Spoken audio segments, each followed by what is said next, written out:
Welcome back. This is Chapter 6, Part 3, and we will also go into Part 7 since you have already watched the video for that.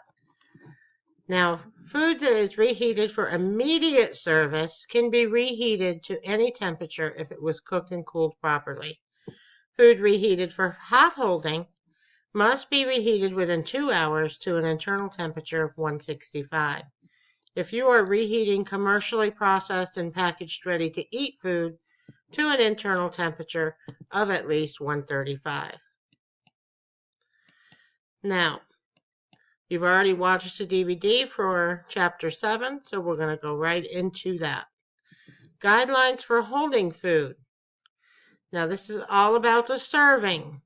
Create policies about how long the operation will hold food when it will be thrown out. Use a thermometer to check the food's internal temperature. Never use the temperature gauge on a holding unit to check the food's temperature.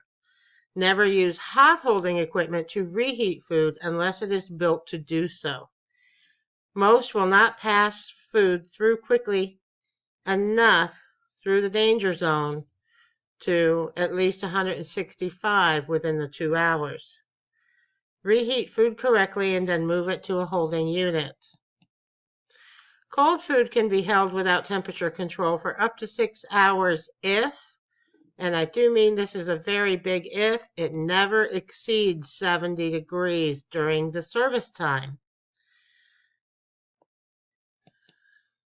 Hot food can be held without temperature control for up to 4 hours if it was held at 135 originally for the entire time before it was taken off the temperature.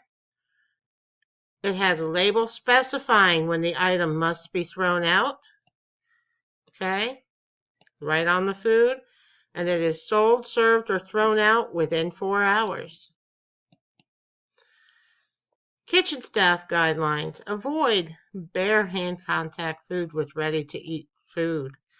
Wear gloves. Use spatulas, tongs, deli sheets, or other utensils. Any barrier method will do. Use clean and sanitized utensils for serving. Use separate utensils for each food. Clean and sanitize utensils after each task. If using them continually, at least clean them every 4 hours. Store serving utensils correctly between uses. Leave them in the food with the handle extended above the container rim. Place them on a clean and sanitized food contact surface. Store spoons or scoops under running water or in a container of water at a temperature of at least 135. Take-home containers can be refilled only when the containers are designed for reuse, provided to the guests by the operation, cleaned and sanitized correctly. Take-home beverage containers can be refilled if the beverage is not a TCS food. Container is refilled by the same guest. Container can be effectively cleaned at home and in the operation. Container is rinsed with fresh hot water under pressure before refilling. And the container is refilled by staff in the operation or by the guests using a process that prevents contamination.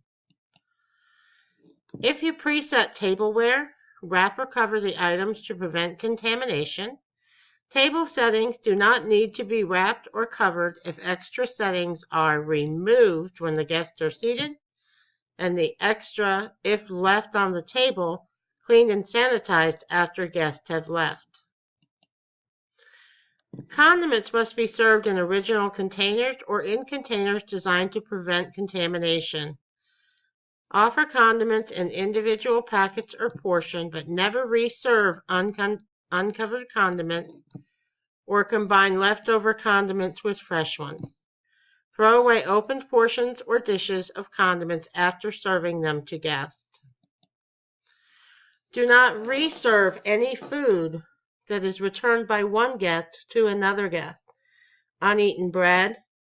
Change linens in bread baskets between guests. Plate garnishes to another guest. So all of these are no-nos. Generally, only unopened prepackaged food in good condition can be reserved, and that is condiment packets and wrapped crackers and breadsticks. Prevent air temperature abuse and contamination by using sneeze guards, display cases, or packaging. Use labels to identify food items and hold food at the correct temperature. Hot food, 135 or higher.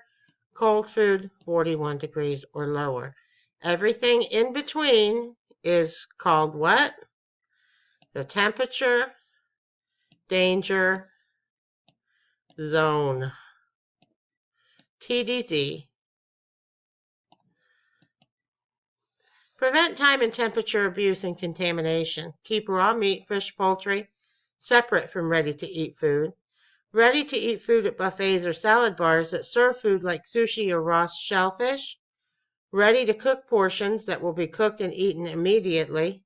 Or raw, frozen, shell-on shrimp or lobster. Okay? Keep all of these items separate from ready-to-eat food. Prevent time and temperature abuse and contamination. Do not let customers refill dirty plates or use dirty utensils at self-service areas.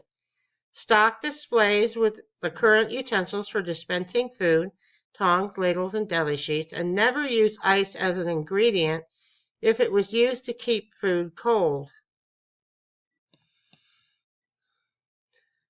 Label bulk food in self-service areas. Make sure the label is in plain view of the customer.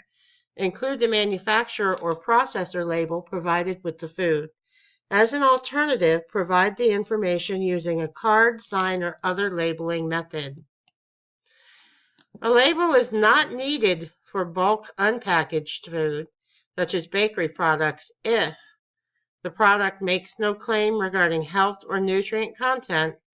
No laws require the item to be labeled. The food is manufactured or prepared on the premises, and the food is manufactured or prepared at another operation or processing plant owned by the same person. The operation must also be regulated. When transporting food off-site, use insulated food-grade containers designed to keep food from mixing, leaking, and spilling. Label food with a use-by date and time, and reheating and service instructions. You see that? Reheating and service instructions. Clean the inside of delivery vehicles regularly. Check internal food temperatures. When transporting off-site, make sure the service site has the correct utilities. Safe water for cooking, dishwashing, and hand washing. Garbage containers stored away from food prep, storage, and serving areas. Store raw meat, poultry, and seafood separate from ready-to-eat items. Keep vended food safe. Check product shelf life daily. Throw away food past its expiration. Keep TCS food at the correct temperature. What is that? 41 or below. Okay. Dispense TCS food in its original container. That is because those are a type of modified atmosphere packaging. So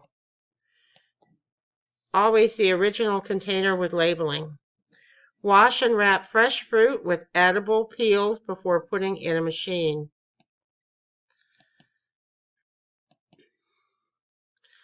Okay, that's it for part 3 of chapter 6 and chapter 7 in its entirety.